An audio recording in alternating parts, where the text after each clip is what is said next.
Olli Hyytinen, sairaanhoitaja. Mä oon ollut 4 vuotta tässä sairaanhoitajana ja mun tehtävä on täällä hoivakunnaksessa on sairaanhoitajan tehtävät. Siihen kuuluu tietysti perushoito ihan ja sitten lääkehoito ja haavahoito ja monenlaiset tämmöiset.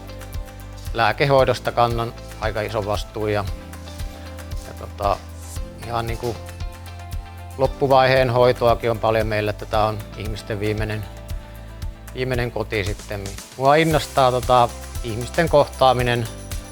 Täällä on erityinen kunnia on täällä olla niin kuin näiden veteraanien ja invalidien ja sota-ajan käyneiden ihmisten kanssa, että se on semmoinen todella paljon antaa kuunnella heidän tarinoita ja siitä saa niin kuin paljon itselle. No, täällä on todellakin niin kuin työyhteisö on semmoinen.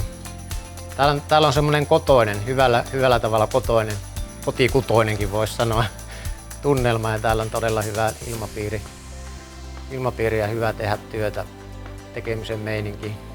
Kuitenkin monenlaista sitten työtehtäviä, eli meillä on kuntoutusasiakkaita, tulee OYSista ja tulee Kelalta ja on semmoinen aika monipuolinen työnkuva kuitenkin.